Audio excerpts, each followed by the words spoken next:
Om Namah Shivaya. Om Gum Gurubhyo Namah. I am extremely sorry. I am not at all good at Hindi. Please excuse me.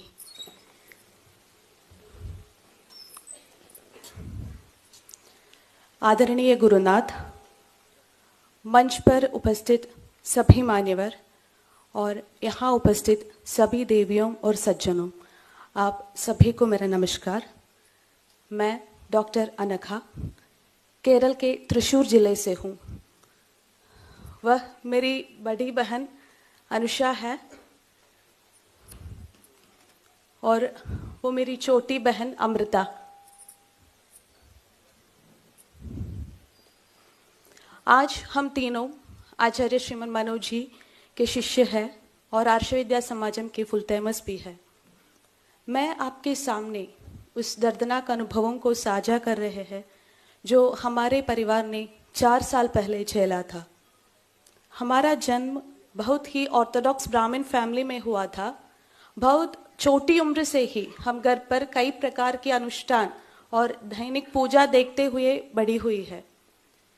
मुझे केवल कुछ अनुष्ठानों के अलावा इस बात का कोई अंदाजा नहीं था कि सनातन धर्म क्या है, भारत का वास्तविक इतिहास क्या है और समकालीन चैलेंजेस क्या होती है। यह अज्ञाता मुझे इस्लाम के गड्ढे में ले आया। मैं हर किसी की तरह अच्छी पढ़ाई करके, एक अच्छी नौकरी पाकर, अपने परिवार की देखभाल करके और एक अच्छा फिजियोथेरेपिस्ट बनने का सपना लेकर कॉलेज गई थी। लेकिन कुछ और ही मेरे इंतजार कर रहा था। यह एक ऐसा समय था जिसने मेरे जीवन का दिशा बदल दी। मैं अपने कॉलेज के दिनों में हॉस्टल में रहती थी। मेरे रूममेट्स में मुसलमान अधिक थे। हमारे बातचीत में रिलीजन कॉमन टॉपिक बन गया। सबसे पहले उन्होंने मुझे हिंदू धर्म के बारे में क्वेश्चंस पूछना शुरू किए। आप सभी ने केरला स्टोरी फिल्म देखी होगी। मैंने भी फिल्म में कैरेक्टर शालिनी उन्नीकृष्णन जैसे ही क्वेश्चंस को सामना किया है। मैं उनको किसी भी क्वेश्चंस को आंसर नहीं दे पाई क्योंकि मैं अपने धर्म के बारे में कोई जानकारी नहीं थी। ये क्वेश्चंस धीरे धीरे क्रिटिसिज्म्स एंड इंसल्ट्स में बदल गई। वे क्षण थे जब मुझे ये कहने में भी शर्म आती थी कि मैं हिंदू था। मेरे परिवार वालों को भी कोई क्वेश्चंस को सैटिस्फैक्टरी और क्लियर जवाब नहीं दे पाई। मुझे सिर्फ यही आंसर मिला था कि हम अपने पूर्वजों को बताने रास्ते पर चलते हैं बस। लेकिन मैं इस आंसर से खुश नहीं था। मैं इन सवालों का जवाब खोजने के लिए बहुत कोशिश की लेकिन सफल नहीं हुई। इसलिए जब मैं एक कंफ्यूज्ड स्टेट में थे, मेरे फ्रेंड्स ने मुझसे इस्लाम के बारे में बात करना शुरू किया। उन्होंने बताया कि इस्लाम दुनिया का सबसे अच्छा रिलीजन है।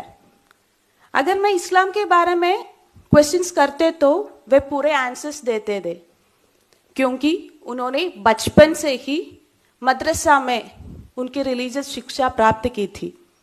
लेकिन मैं सनातन धर्म की बेसिक चीजों भी नहीं जानती थी। इसलिए मुझे उनके विचारों से प्रभावित होने में देर नहीं लगी। मैं अपने पहचान खोने लगा। तब तक मैं मानती थी कि सभी ईश्वर एक है और मानने लगा कि अल्लाह ही एकमात्र ईश्वर है। इस्लाम ने सबसे पहले मुझे सिखाया कि बाकी सभी रिलीजियंस के ईश्वर संकल्प और उनके अनुयायी नित्य नरक के अवकाशी है और सभी गैर मुसलमान मेरे लिए काफिर हो गए। तब तक मैं बिनती, कुमकुम, चंदन लगाती थी और धीरे से मैं मुस्लिम महिला की तरह कपड़े पहनने लगी।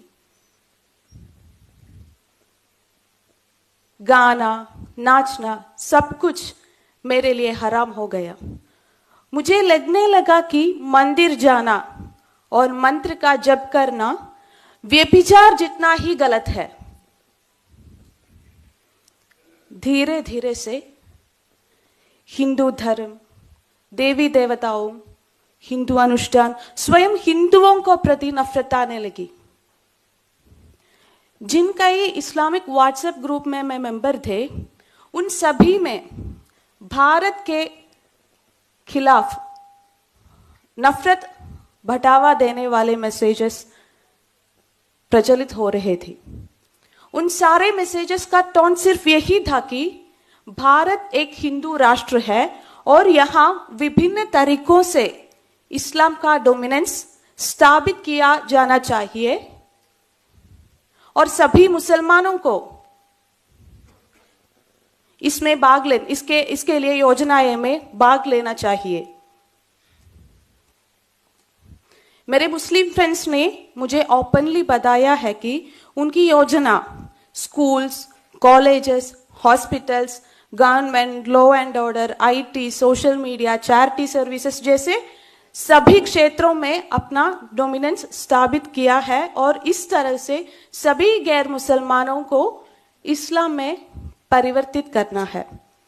उन्होंने ये भी कहा कि सीएए, एनआरसी आदि भारत के मुसलमानों को नुकसान पहुंचाने के लिए है और इनको डटकर मुकाबला देना चाहिए। क्या आप जानते हैं कि उस समय मैं किससे सबसे नफरत करती थी? कोई और नहीं बल्कि हमारे प्रधानमंत्री श्री नरेंद्र मोदी जी से। मोदी जी की योजना भारत के